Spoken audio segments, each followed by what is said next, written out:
In 1958, a 16-year-old kid from Liverpool wrote a song inspired by superstar Elvis Presley. This kid's band, the Quarrymen, would go on to record that song in a 15-minute studio session that cost them all of 17 shillings. But of course, they were 2 shillings short, so the studio held on to the album until they could get the full amount together.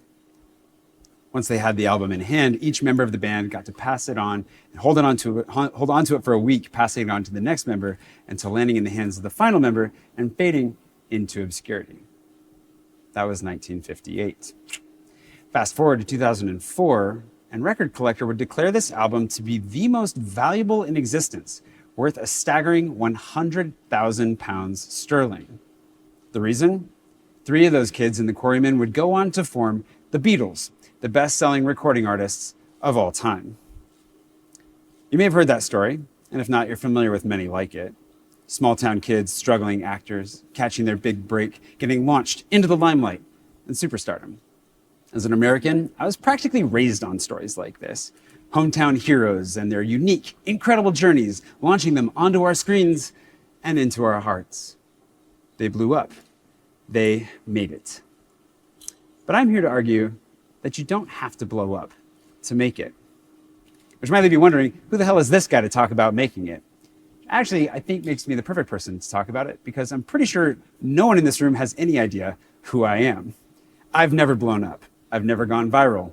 I don't have millions of followers, millions of dollars. I'm not even a tech tycoon. But I don't need any of those things to have made it. And neither do you. When I was a kid, I loved telling stories. So my biggest dream, of course, was to make movies. And who did I look up to? But actors, directors, and rock stars. Who else? They made the movies I loved, the songs I tried to record off the radio, or wrote the books that deepened my imagination. Household names.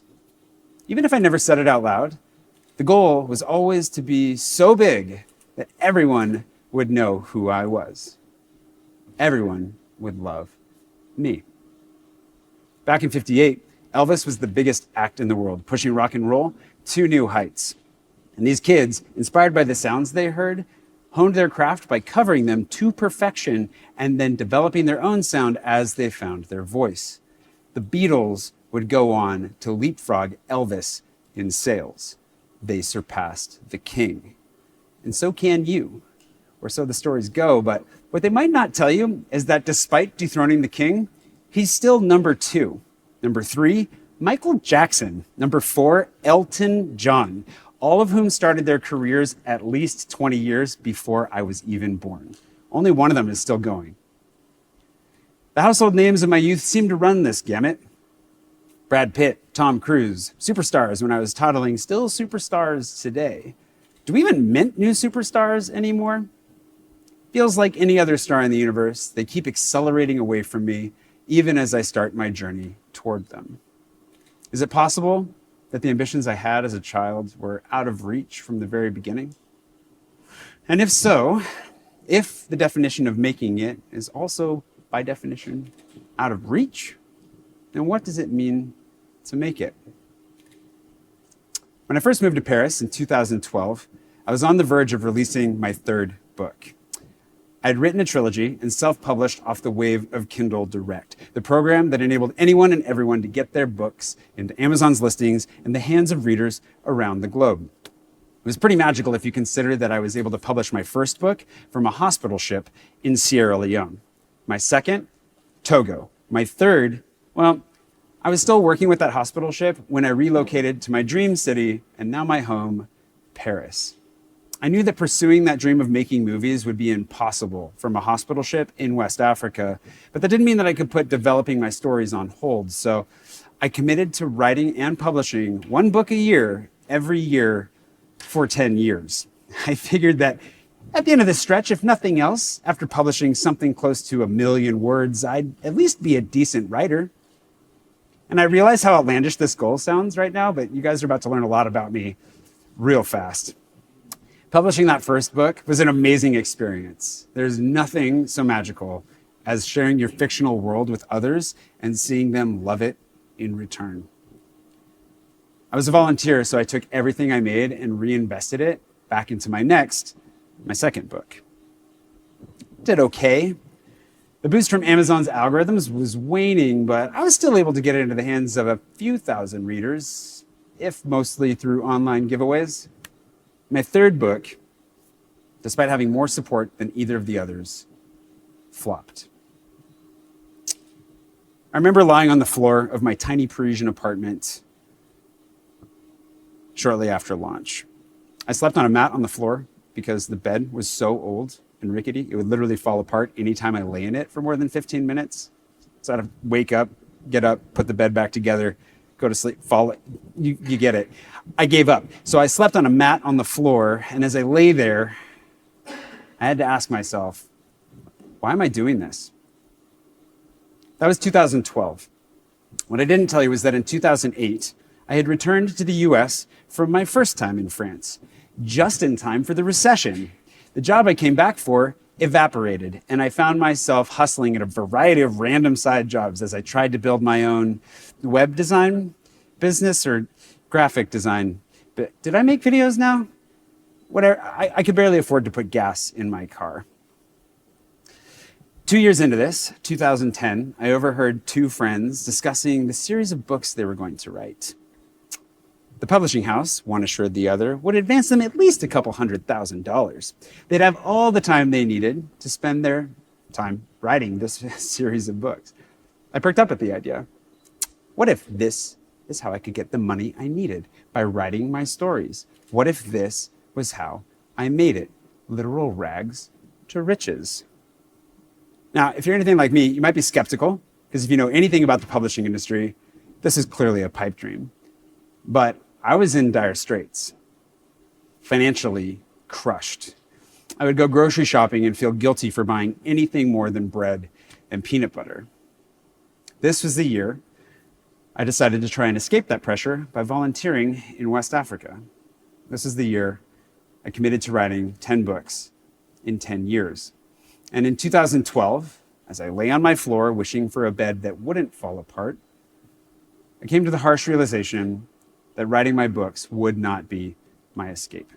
My stories wouldn't save me. So what do you do?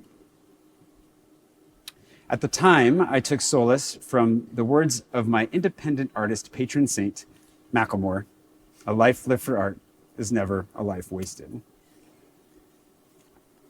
I chose to keep writing because I loved it. But even as I kept writing books, later traveling to conventions and eventually talking to publishers, the hope that it might one day save me never fully left, even as the reality grew starker by the day.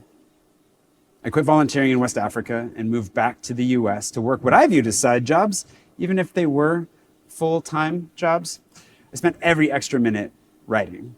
In airports, on planes, in taxis, and hotels. I invested everything that I made into art, into voice actors, into projects that I hoped would capture an audience and launch my work into the limelight. What I couldn't see at the time was that the hopes that I had of making it put so much pressure on my writing, on my life as a whole, that all of it suffered. I had this clear vision of a future where all I had to do was write the next book. My stories had their audience, their ravenous fans. But in service of that future and spending every minute towards it, I sacrificed the present in its entirety. In 2015, I started vlogging in a new way, as inspired by Casey Neistat, as many of us were. It was an exciting time. I had a book on submission with a publisher that I had met on the road. I had a Kickstarter going for a really cool new writing project, and I was about to launch a tech startup that I had co-founded. I started vlogging daily as a way of reconnecting with my love of making videos, but also in hopes of capturing the moment that one of these projects took off. I figured something had to hit. And of course, it'd be nice to have a record of the journey along the way. But one after the other, each and every project fell flat on its face. To make matters worse, in all the hustle, in really swinging for the fences, I had severely overextended myself and was under immense financial pressure.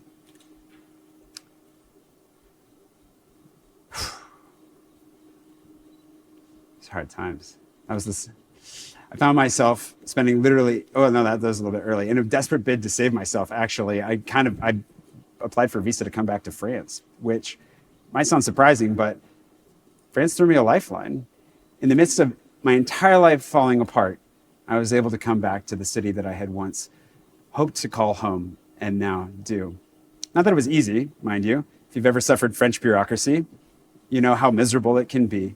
But even as I immigrated, I kept writing books, I kept vlogging, making a video every day. And each new video that I uploaded gained me 1, maybe 2 new subscribers. The job I had lined up in France postponed 6 months, and the publisher rejected yet another book. And I found myself spending every penny I earned just to make the payments on my debt. There were times I only ate what I was tipped. That was the summer of 2017, and I had a decision to make. Do I keep writing? Do I keep vlogging? I was barely hanging on, working 3 or 4 jobs and struggling just to survive. And then 2 things happened. 1, I was finally forced to file for bankruptcy in the United States, something I had been advised to do, but the shame of it had kept me so far from the idea until the pain grew too great to ignore. It turned out to be quite the hack, however, as nobody in France seems to care. The burden lifted so suddenly that I realized I could live off of very little. I went from feeling like a perpetual failure of an entrepreneur to someone who was suddenly making a living off of all his random gigs. The second was that I took a short break from daily vlogging. I had made 378 videos in that first year plus 2 week period and never even hit 1,000 subscribers. And then, slowly, without uploading a single video, I saw that number tick up to and then over 1,000 subscribers. Now, any normal person might look at the sheer effort I took to get such middling results and would be considered wise to walk away. I like to think I've gained some wisdom over the years, but this reignited my passion for YouTube, and as I doubled down on daily vlogging, I grew more and more fatigued. It turns out that working multiple jobs to survive, writing a book, and making a video about it every day is a little bit too much to handle. I had poured 8 years into writing my books. Of the 10 I had set as my goal, I had written 9. I did not want to let go. But writing took up the same space in my head as making a video, and YouTube had become incredibly important to me. I often say that vlogging saved my life, but just because something saves us doesn't mean it will carry us far. We don't take cruises in lifeboats for a reason. I had to ask myself what it was I really wanted, but more importantly, why? And this is how I got there. Something I've always wanted, ever since I was a kid, is a castle. Turns out this is a possibility in France. I want my chateau. When I think of it, I imagine a long driveway through a forest to a clearing with a bubbling fountain. Behind it, a few stories tall, stands the chateau.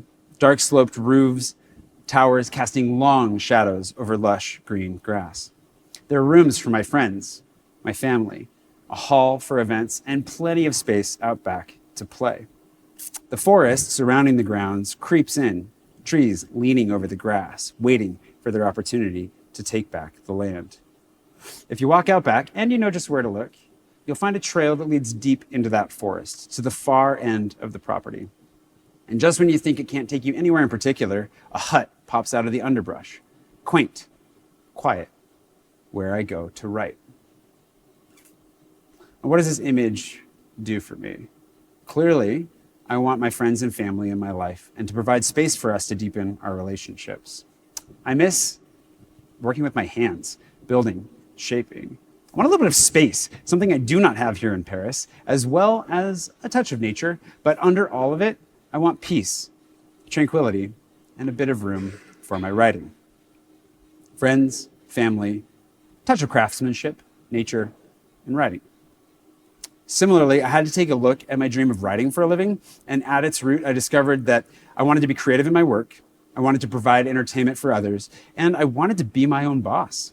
I wanted to be an independent creative, and YouTube was slowly getting me there. When I doubled down, as I said, on daily vlogging, I also committed to pitching my Patreon at least twice a month. And it started to grow. Nothing big happened, nothing wild changed, but I kept at it. I decided that if I wanted to be an independent, professional creative, that vlogging showed the greater promise. It didn't mean that I had to give up entirely on my dream of writing for a living. I just needed to put it on pause, store it in that shed deep within the woods, make my way to it once I'd built my chateau. In many ways, this is an oversimplification of my story, but the cool thing is that once I realized that I could have what I really wanted right now through another avenue, I stopped living in a future that I hoped to one day have and started living in the here and now. When I dug into the why behind the things that I knew I wanted, I realized that I was well on my way to having them. I'd learned to live off a little, and thankfully my housing here in Paris was covered, so I made a public goal that if I could earn $2,000 a month on Patreon, I would quit all my other jobs and focus only on YouTube. It didn't take me 1 million followers to get there or any viral videos. It just took me the slow, steady buildup of kind, generous strangers on the internet. I went full-time on YouTube before I ever had a sponsor. I don't think I even had 20,000 subscribers. Now, I don't tell you this to say that you can too. You may want nothing of the sort. I don't know what it is that you want, only you do, if you do.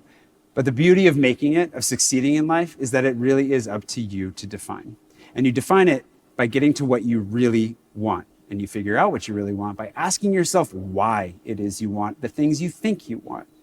I'm not even saying you should give up on your bigger dreams in lieu of smaller ones. I still want to make movies. I still want to write dozens of books in that shed behind my chateau. But in knowing why it is I want those things, that it isn't for the fame or the fortune, means that I can have them right now. I can live very vibrantly in the present and use that vibrancy to build an even better future. Because I never knew I would call myself a YouTuber, let alone that I didn't have to blow up to make it. Thank you.